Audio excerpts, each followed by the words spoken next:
All right, crew. So let's start preparing for our test number 1.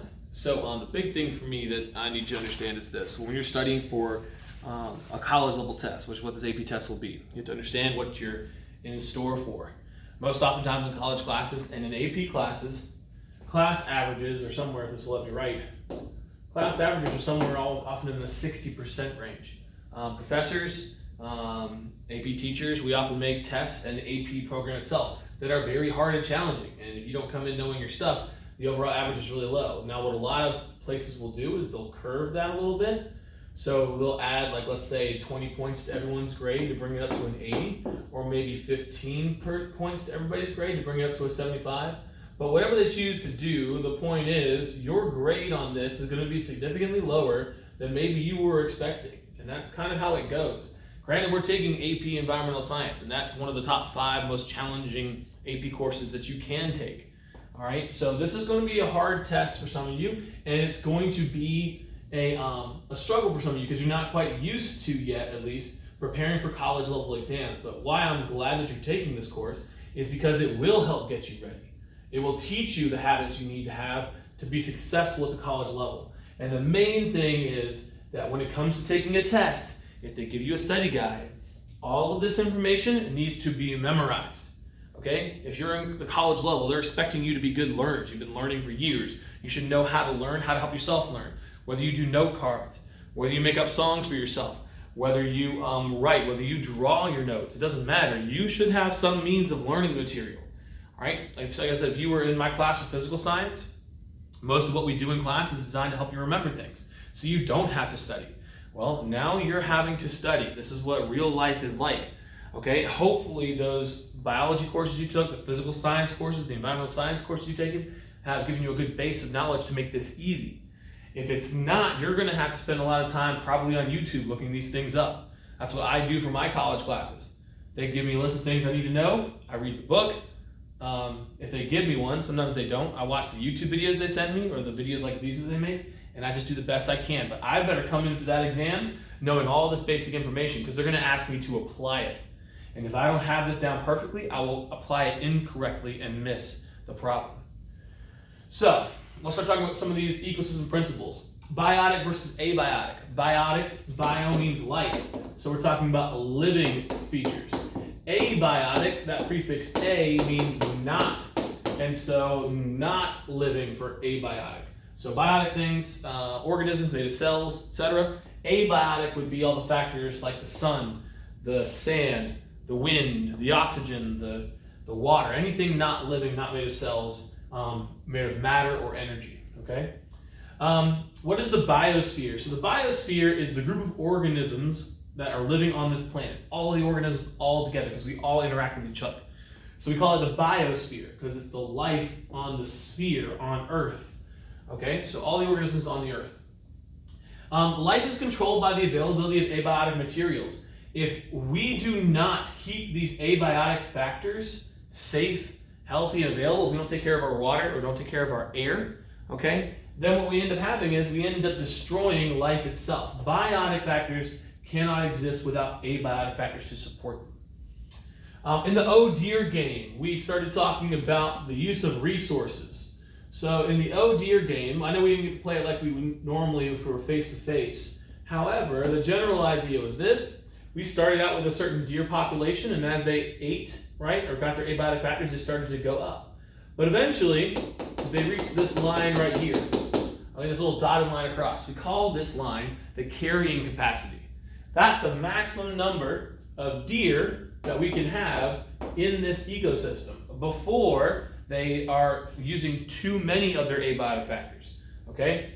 So in this case, it could be food, it could be water, some kind of limiting factor limits the population, and they reach what's called carrying capacity, okay? That's what this dotted line represents. When they reach carrying capacity, they live a little bit more, they get a couple more resources going, but then they plateau and crash. We often call this section here the dieback, all right? And you're going to want to know these kind of vocabulary terms, because when we do FRQs, you're going to want to use these vocabulary terms.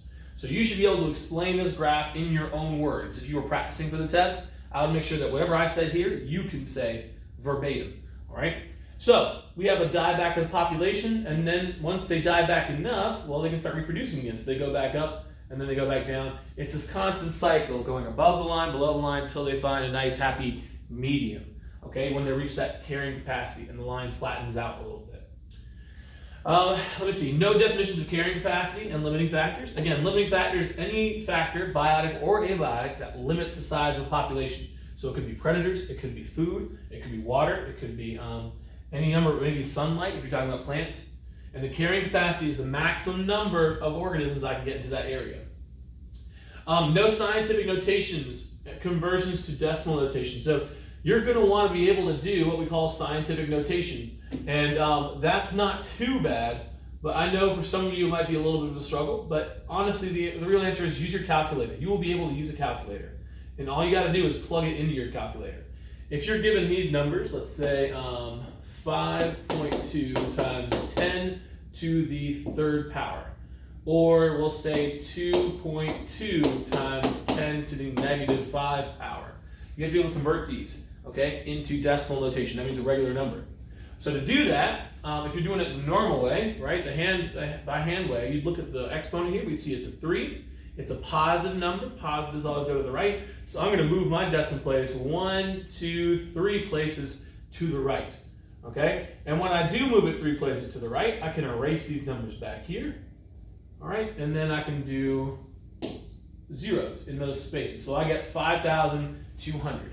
If you were to plug in 5.2 times 10 to the third into your calculator, you would get this number. So that's why calculators are handy. Over here, we have 2.2 times 10 to the negative 5. Now we have a negative exponent. I tend to look at this negative sign like an arrow. It's pointing this way. Okay, so that means we move our decimal this way. And this number tells us how many times. So 5 times. So move to the left 5 times. I go 1, 2, 3, 4, 5, decimal. And I fill these empty circles there, or these empty little loops with zeros. So I get 0.000022. And then I can erase these from behind. And again, if you plug that into your calculator, 2.2 times 10 to the negative 5th, you will get this same exact answer here. Okay? I wish there was an easier way for me to erase this. I wonder if there is. Can I circle and tap? No circle taps? Okay. Well, it is what it is. PDFs. Okay. Let's continue moving on down here. Let's see. Scientific notation. No dimensional analysis, aka unit conversions.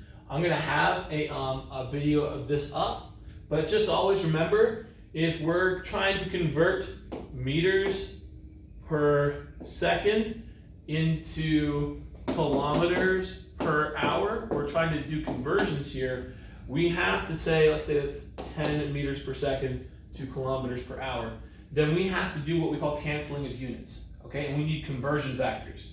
So here I'm changing not only the top of my fraction bar, I'm changing the bottom. So I'm going to need 2 sets of conversion factors. Number 1, I'm going to need to put meters on the bottom here. That way these 2 can cancel. And I'm going to need to put kilometers on the top. Okay? And then when you come up with a conversion factor, the bigger unit should always be a 1. So let's say kilometers is bigger than meters, so we set that as a 1. And I know there are 1,000 meters in a kilometer. And that's my conversion unit. Okay? To get rid of the meters and convert it into kilometers. Make the big one the 1, and then the smaller one will be the larger number. So the meters will cancel, leaving me with kilometers.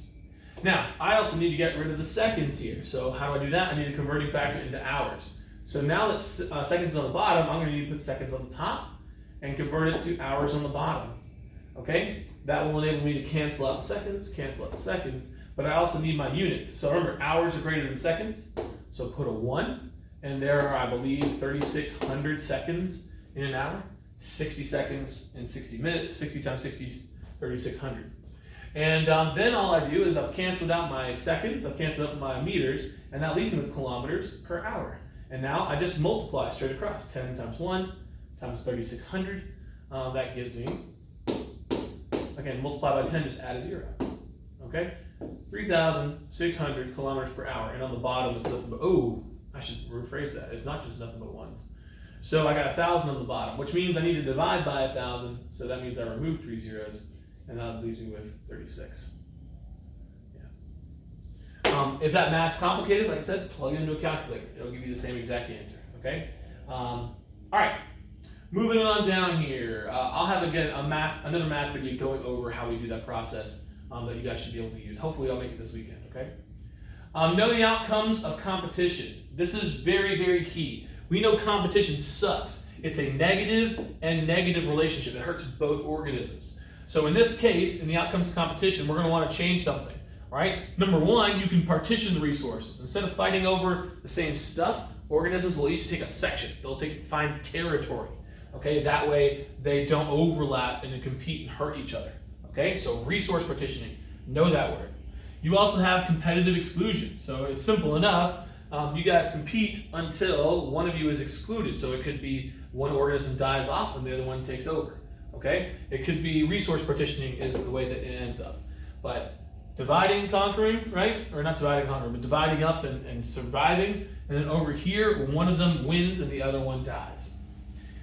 Let me see, describe their outcomes. Don't forget resource partitioning can occur in different areas at different times. Oh yeah, you can also do different times. So some things can be diurnal during the day they're awake, and some things can be nocturnal. That's a good way to get around resource partitioning as well. All right, name 2 ways plants compete for what they need. They need sunlight, they need soil nutrients, water, nitrogen, phosphorus, those kinds of things.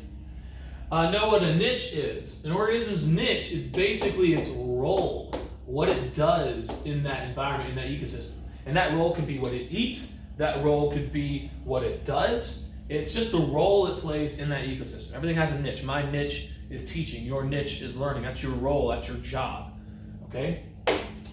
Know what symbiosis is. So symbiosis literally means, if I can break down the etymology here, bio we said means life, all right? And sim means together. So what we're talking about here is living together, okay? And that's what symbiosis is. So there's 3 main ways you can live together, or I should say 4 if we include competition. But we have mutualism, which is a plus-plus situation. Both organisms are getting a benefit. Easy enough to identify. You have parasitism, which is a plus-minus. That's your parasite situation, like mosquitoes, leeches, you name it. One organism benefits, the other one's harmed in the relationship. And then you have the ever-debated commensalism that some people don't believe really exists. But in this case, I think I showed you the video of the pilotfish on the shark. The pilotfish hang out with the shark and they get free meals all the time. The shark gets nothing from that relationship. The meat just falls off of its side and then the pilotfish eats whatever happens to be falling out of its mouth. However, keep in mind that the pilotfish is attached to the shark and the shark has to pull it around, which does take energy, even though it's slight. So it would be a slight negative there. But anyways, the one way I always remember this is parasites are bad, so that's your negative. Mutualism, if something's mutual, it's good, right? It's mutual, I'm sure, to like meet somebody. And then commensalism has an O, so that's how you know it's a 0 in your plus and minus situation. And don't forget, lastly, competition is a negative, all right? That's why organisms do everything they can to not compete with each other because it all ends up hurting you. Consider brainstorming and researching examples of each so that you have something to come to the table with. If they give you an FRQ asking for an example of mutualism, you better be able to tell me something, okay? Where the cowbird sits on the cow and eats the ticks off the cow. The cowbird gets a meal, the cow gets its ticks removed. I showed you the barbel, which is that fish, cleaning off the hippo, all the parasites that get on it during the day, eating its poop, etc., cleaning its teeth. That's a mutualistic relationship. We saw the parasitic wasp larvae laying its eggs inside the caterpillar. So we've seen examples of all these, but make sure you have your own at hand. All right, graphing and math. Be sure you can explain these graphs and do the math. All right, percentages. Make sure you can calculate percentages. If you're going to calculate the percentage of something, let's say that we have a class, I think of about 20 kids, all right? And so if 15 of the 20 kids, let's say, pass, right? What is my passing percentage? Well, for percentages, you put the amount you're concerned with on the top, and you always put the total on the bottom. Total, and then the number you're looking at, right? So that should give me, let's see, I can multiply this by 5, so multiply this by 5. So this is, I believe, a 75%. It's simple enough. You can divide these two, you get 0.75, and then move the decimal over twice to get 75%. Okay? But simple enough to convert that to a percent. You can also do, for calculating percentages, is you have to sometimes use the percent.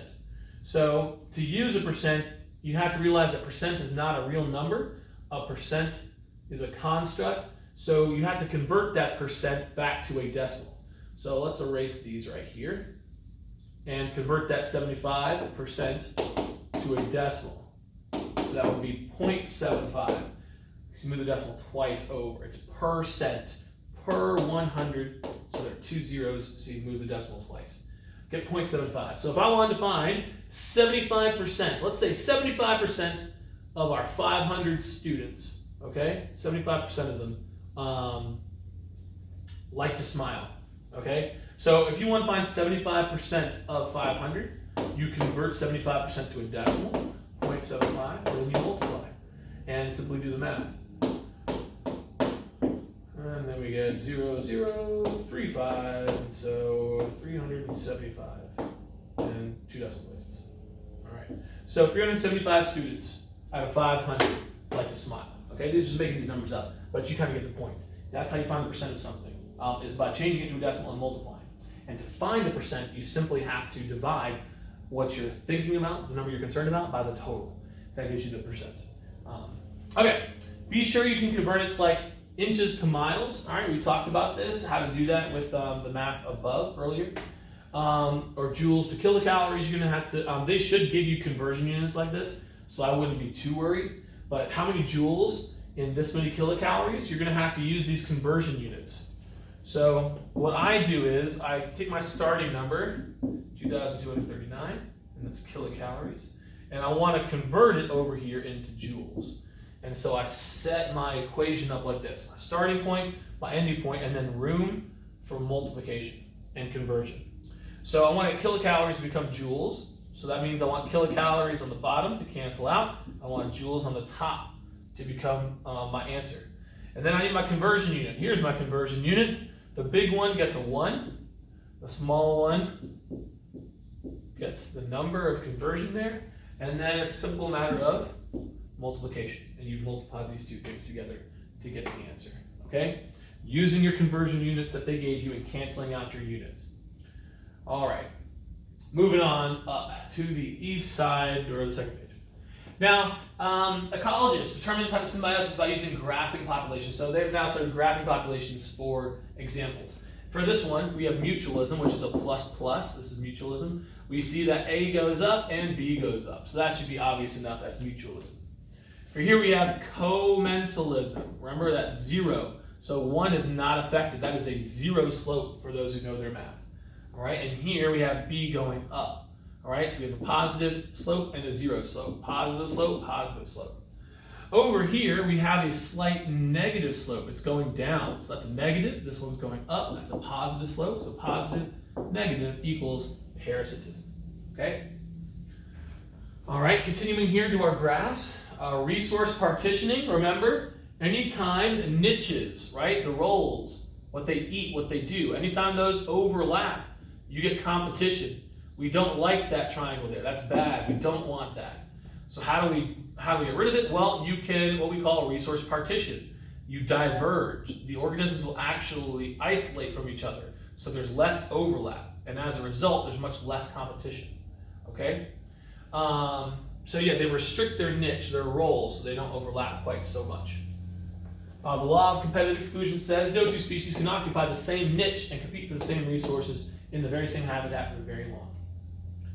Competitive exclusion, you see again here, if we put P. aurelian and P. caudatum in the same petri dish together, right? We put them in the same petri dish, all the bacteria in here, then what's going to happen is one species will survive and the other one could get extinct, killed off, whatever you want to say. Okay, continuing here with some more graphs. People didn't do so great with this, and I thought I went over this in class when I was reading our predator-prey reflections. But why are predators delayed in numbers to the prey? You'll notice they have the same pattern, go up, go down. But predators are delayed, and they're delayed because of reproduction. Okay, they're made plenty of food at one point, but the babies and offspring have to be born, which takes time. But you'll notice again, when the population of deer goes up, it's followed by, even though at first it's going down here, eventually the puppies get born, and it starts to go up. But as numbers go up, right, then you start to kill off more of the deer, and eventually those deer numbers start to go down. But The problem is these puppies are still being born, so there's a slight delay as this comes down before the wolf numbers start coming down. All right, but these two things are inextricably linked, the predators and prey. Rabbits and wolves, I should say, not deer. Okay, continuing. Know where the biomes and latitudes are. So again, you're going to want to know exactly where that equator line is. You're going to want to know where the 30th parallels are. All right, the tropics are just underneath these 30ths. I believe it's Cancer on the top and Capricorn on the bottom. You're also going to want to know where the 60th parallels are. All right, so we start out here with 0 degrees, 30 degrees, 60 degrees, and then the very center, the North Pole, is 90. Okay, so 90 degrees up, 90 degrees down. And that gives us a total of 180. So again, 30 and 60. So this would be 30 degrees south, 30 degrees north, 60 degrees north, 60 degrees south, 90 degrees south, 90 degrees north. Okay? Poles versus the equator, direct versus indirect sunlight. The whole reason that we have tropical climates is because that sun hits there all the time, nonstop, all day. Okay? And when the sun's hitting it all the time, things warm up. Indirect sunlight at the poles, the fact that it's coming in to our sphere here, right? Directed to the equator, and then indirect, it's leaning. Okay? And that lean means it's spread out over a larger area, and as a result, it's not as focused, so it's not as intense, and you don't get as hot. Climate is the temperature or precipitation of a region over a long period of time. Albedo is the reflection of sunlight off of the ice. We talked about there being sunburns on your underneath your eyelid, or on your eyelids, I should say, or underneath your chin. So the more our Earth heats up, though, the more ice we melt. The more ice we melt, the less albedo we have, and so as a result you get more sunlight being absorbed by the ocean, which increases the temperature, which means more ice melt. So we have as a feedback loop here. Okay, as the temperature goes up, the ice level goes down. You can describe this as a negative feedback loop because one goes up, one goes down, right? And that going down of the ice level means that the temperature goes back up, and it's just this constant back and forth between these things.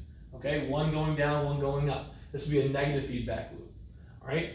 It could also be a positive feedback loop, but it depends on what you're looking at. So temperature could go up. You could also say that as temperature goes up, the amount of melted ice goes up, and that would be described as a positive feedback loop. So it depends on specifically what you're talking about, but it's either a negative or a positive feedback loop, and they just make each other worse. Hadley cells are the convection currents that determine the Earth's precipitation and biomes. As we mentioned before, convection sends things up, in this case towards space. So in this area you get lots of rainfall, that makes your rainforest here. And then the air moves out of the way to the side. As it rains, right, there's less and less moisture until it hits this section of desert and then falls to the ground. That's why deserts have no clouds in the sky, because there's no more moisture in the air. Okay? And then over here we have the same process. We have some rainfall. You can see the temperate forests up here. Yes? All right, because we have some rainfall, that's another convection current going up. And then again, as it moves to the drier polar regions, it comes down, but it's dry by the time it reaches there. All right, less rainfall up here than down here because there's less heat available to heat up the water. All right. Ocean currents affect climates around the world as well. We talked about this. Ireland is called the Emerald Isle. It's called that because it's green. It's green because there's all these warm ocean currents from the Gulf Stream. All right, from the Gulf of Mexico, making their way up here, and all that warm, moist air on top of the current will meet the cold air from above, and you get tons of rain right here in the British Isles. Even though they should be more like a taiga, they end up more like a temperate forest because of the temperature. Same thing goes for Seattle, and you can see that, I think, right here with the North Pacific warm current meeting the cold air from up above. It creates lots of rain here in Northern California and Oregon and Washington. All right, biome locations depend upon climate. Climate depends on direct or indirect sunlight. The altitude, which is the height. The latitude, which is where you are on the planet. All right, how close to the poles you are. Hadley cells, which have to do with convection, right? You get rain in certain areas and drought in others. Albedo, which has to do with the reflection of light off of the surface of the Earth. And ocean currents, which has to do with the transport of water as water heats up the equator. me check to make sure my recording's still going. All right, good. Let me see. Yeah, we talked about this here. Know your climatograms. Use the worksheet. But the last thing I would say about your climatograms is, if you notice the temperature here, if the temperature's like this, we're dealing with something that is tropical, because the temperature staying consistently probably somewhere from 25 to 30 degrees Celsius. Okay?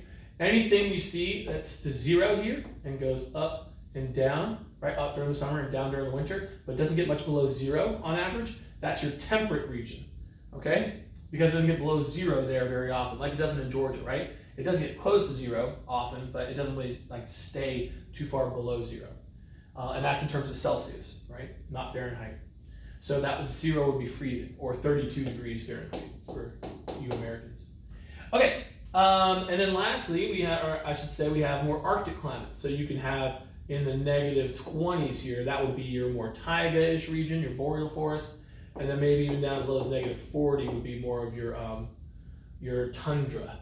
Okay, but they'll still have spikes as well. You see the spikes in temperate, spikes in taiga, spikes in the Arctic, and that's just because the Earth tilts towards the sun in those summer months, and they do get warm. Okay, but the temperate ones you see up there don't get below 0, and the tropical ones stay pretty even keel all year round since they're always facing the sun.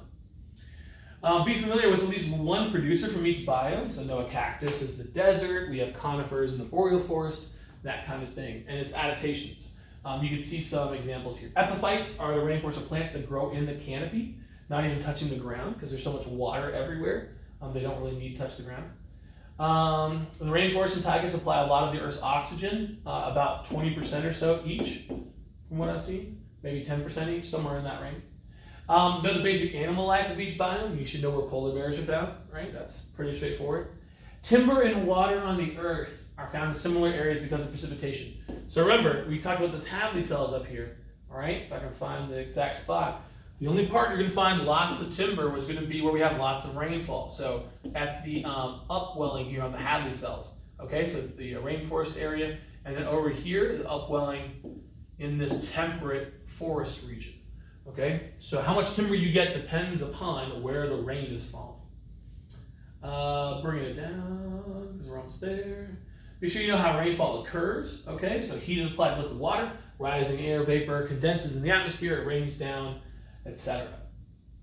All right, aquatic biomes. What percent of the world's water is found in these locations? Well, ocean is 97%. If you know that, you're going to be in good shape.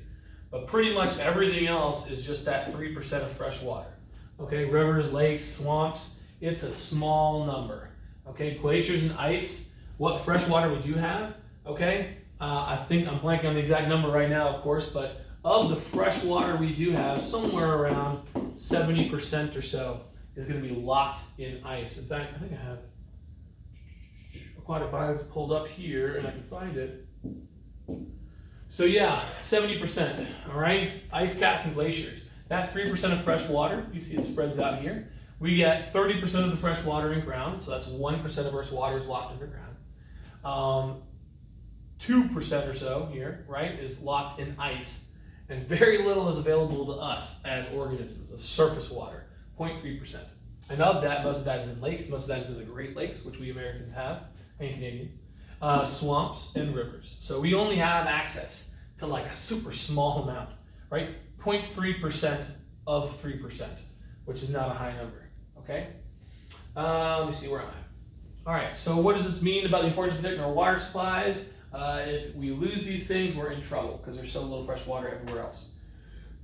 Principal abiotic factors in an aquatic ecosystem. Salinity is the amount of salt. Depth is how deep it goes. Turbidity has to do with how dark or colored the water is. Nutrients, you've got to be careful with aquatic ecosystems because if you dump tons of phosphorus or nitrogen, fertilizers in there, you're going to get tons of algae. Okay? And then temperature. All right, for temperature, that's a bad thing because if you have a stratified lake where it's hot, warm, and cold, there's no cycling going on of nutrients. It's that cycle, okay, the overturn we talked about, that really helps keep everything in that lake alive. Why are algae and phytoplankton so important? Because they are our primary producers. All right, they're going to be absorbing that light and creating food for the rest of the ecosystem to survive on. What are phytoplankton and zooplankton? Phytoplankton are the plant plankton, right? The algae. Zooplankton, zoo means animal, so those are the animals, plankton, things that eat the actual algae. And then they're eaten by fish, and on and on and on. Label as fresh or salt. Mountain. I don't know why it says mountain. What am I doing here? But anyway, so when we talk about the mountain, what we mean is maybe the ice on the mountain, so that would be fresh. River is fresh. Lake, fresh. Estuary is a mix of fresh and salt. Marshland is a mix, it's like an estuary of fresh and salt. Coral reef is salty. On the continental shelf would be salty. Is fresh water actually fresh? No, it's got a little bit of salt in there because the salt in the ocean is brought there, right? From the mountaintops, all right? Or from the sides of the land, from the tops of the mountains all the way to the ocean. That's where the salt goes. It makes its journey down there. Lentic versus low tick. Low tick sounds like flow tick, all right? And that's how I remember that the low tick is the rivers and streams. Lentic would be your lakes, etc. What is a water column? So a water column is just a section, a column of the water in a lake or a river, okay? And it's usually, we talk in terms of the different levels. You usually have a top, middle, and a bottom.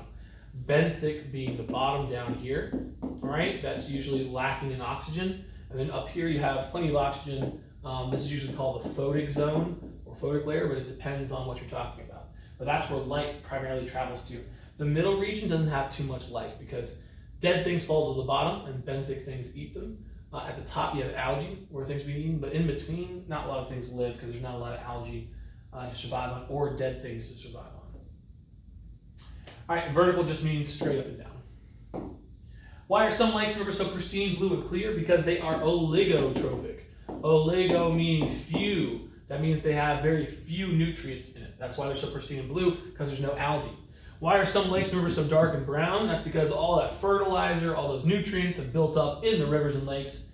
Mississippi River, for example, because it's so long, it gets so dirty and everything else. It gets filled with algae and just general turbidity of all these nutrients and what's the word I'm looking for? The eroded rock, right? Sediment.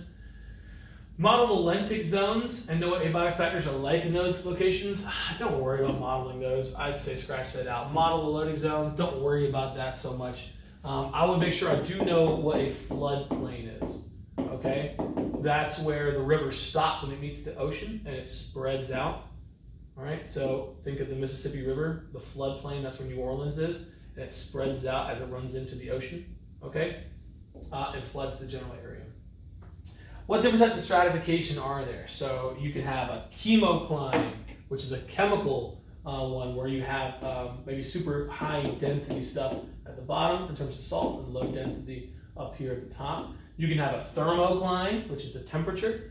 You can have a, let me see, thermocline, chemocline.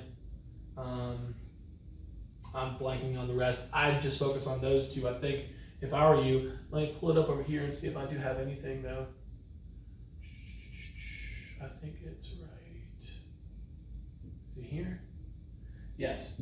So salinity, a halocline, there we go. So halo from halogen. All right, you have the oxygenation, the chemocline. All right, oxygen only at one level. Density, pycnocline. Temperature, thermocline. I would really, if I were you, only focus on thermocline because that's the main one we're going to talk about the rest of the year. If you want to know halocline, great, but I doubt that comes up. And even if it does, that would just be one question, which isn't too big a deal. Okay, but the problem here is when you do get these stratified layers, there's no mixing, and that leads to anoxia, right? A meaning not, anoxia, so no oxygen, all right? Or euxemia, which would be when you think of it as eutrophication. You're filling it up with too much of something, okay? So it's got too much of whatever that happens to be. Now, I'm not doing this one. I'm doing this one here. Okay. Let me see. How does the thermocline affect turnover? Remember, if we have a thermocline, there's no mixing whatsoever. Okay? What we do want, though, is we do want the general mixing of the flow. We want the oxygen from the surface getting to the bottom, and we want the nutrients down here getting to the top. And that only happens at certain times of year. I'll bring this down. Okay. What does riparian mean? Riparian, that means river, if you hear that word. How does organic matter get into streams and rivers? Well, we know things die, right, on land, and then water flushes those nutrients into the streams and rivers. How does dissolved oxygen get into streams and rivers? So in order to get more dissolved oxygen, as the rivers run over the rocks, right? You see all the spray and foam as they hit rocks and stuff in the water. That helps oxygenate the actual stream and river itself, so the organisms inside get plenty of oxygen, just the constant breaking up of the water. Why are floodplain zones so murky and brown? From all the nutrients and sediment from the river that's made its way down when it meets the ocean. What are mangrove forests and where are they found? They're found all along the equator, and they're really wonderful for blocking the waves and protecting the coastline. They're the forests that have the kind of tree things at the top, but then they have kind of abnormal roots, you see like this, designed just for the water. You might have seen them at lakes and stuff around here even. But they're really good at blocking the waves and protecting the coastline. They're being destroyed because, well, of course, we're cutting them down to make developments, but also shrimp farming is a severe issue because the shrimp all poop in the water and they ruin it, create eutrophication, and as a result, those mangrove forests die out. An estuary is just where the fresh water of the river meets the ocean, salt water, and they mix. And so an estuary is called brackish water because there's a mixture. Are there a lot of nutrients in the open ocean? Well, where are you more likely to find nutrients in the ocean? There aren't a lot of nutrients in the open ocean. Very few creatures live in the open ocean. Most creatures live near the shore, on the coast, okay? And in all our coral reefs, that's where you're likely to find most of these things. What's the intertidal zone? I don't really care. We can scratch that one out. What kind of conditions do creatures face at the bottom of the ocean? Well, it's really cold and there's lots of pressure. Where they get their food is as those algae and plankton above die, they fall to the ground, called marine snow, and creatures at the bottom will eat them. But they'll also eat all the fish and whales and stuff that die. They sink to the bottom and they get eaten up by the decomposers down there. All right, what does the prefix suffix troph mean? That would mean food. All energy on Earth comes from the sun. Draw a correct food web. Well, we got the sun, which sends energy to the plant, all right, which is eaten by the organism, right, which gets eaten by another organism, and that's how energy transfers. The key here is the direction of these arrows. I can't stress that enough. I was looking at one of my students from last year. They had a food web problem on their AP exam. They only were given 2 AP FRQ questions for their whole test, and they just forgot to put the arrows in the right direction. It's the flow of energy. So the arrows have to show the flow of energy. Otherwise, you will mess it up. So how do they mess it up? They point at what it's eating, right? A lot of kids want to put this arrow saying that the tree is getting energy from the sun. They're pointing at what it's getting the energy from. That's wrong. This implies trees are flying up into space and being eaten by the sun, and that's not what's happening. Okay, what 2 things are passed on in the food web? We have both energy and matter, right? You're getting both of those things from anything that you're eating. Organisms, okay, I heard this up. Organisms need the continuous inflow of high quality energy or they die. Disrupt that balance and the organism is in trouble. So again, any issue, any break in this chain, and these creatures further on down will also die. They have effects and repercussions all the way through. Be sure you know what carnivores, herbivores, and producers are. Carnivores eat the meat, herbivores eat plants, and producers get energy from the sun. Carnivores are the meat eaters, herbivores eat the plants, G, omnivore one and all, and scavengers get the rest, C. One of my songs about that from 7th grade. Little things like that will help. Let me see. Why are there so few quaternary consumers on land? You have to understand our trophic level pyramids, right? At every level, something gets eaten due to just general entropy, the general laws of thermodynamics. Every time you eat something, you only get 10% of its energy. Okay, so however much energy they have down here, there's 10% left above, and then 10% of that, and 10% of that. So for there to be a quaternary consumer on land is pretty close to impossible because there's just not enough energy to sustain that because it's such a small number left by the time you take 10% to 10% to 10%. Okay, matter is cycled. It goes through until you get to the top of the food chain and that thing dies, and then the decomposers return it to the beginning of the process. All right. Major atoms of living things are CH, O, N, and P, carbon, hydrogen, oxygen, nitrogen, and phosphorus. These atoms run through cycles so that all organisms can make use of them. Without all organisms working together, the cycle would break, causing extinction. What is the 10% rule? We just explained that above. Producers have 567,029 joules of energy. How much energy will a tertiary consumer have? So a producer gets eaten by a primary consumer, right? So we multiply that by 10%. So move the decimal one time, 56,072.9.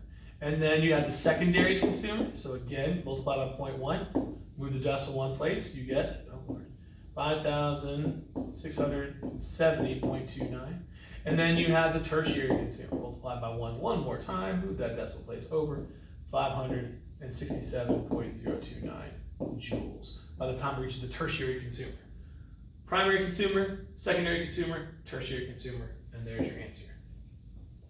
What are the equations for respiration and photosynthesis? Well, for respiration, simple enough. Take your glucose, C6H12O6, all right? And then add in a little bit of, what does it use as respiration? Oxygen gives me water and carbon dioxide and energy.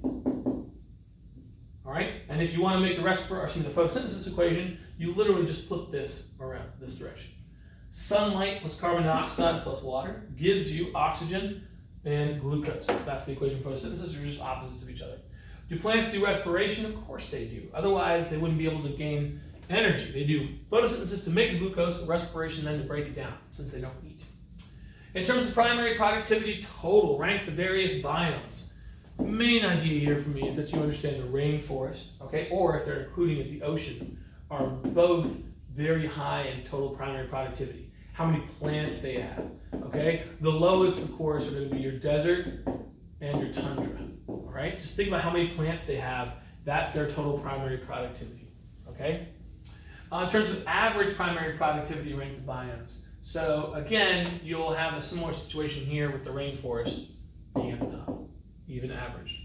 What is gross primary productivity? Gross is the total. You should know that from economics for those of you taking it or who have taken it. The gross is the total. All right. The net means that you subtract anything you're losing. So gross productivity, you can see the equation down here actually. Gross productivity we see, all right, that's the total, okay? Minus the respiration loss gives me the net. So how much I gain from photosynthesis and how much I lose from respiration. That gives me the net. The net's always what you're adding minus what you're subtracting. And then you got the efficiency equation, okay, which I really don't care about, and I'd say just don't worry about. Just be able to do this right here, net primary productivity.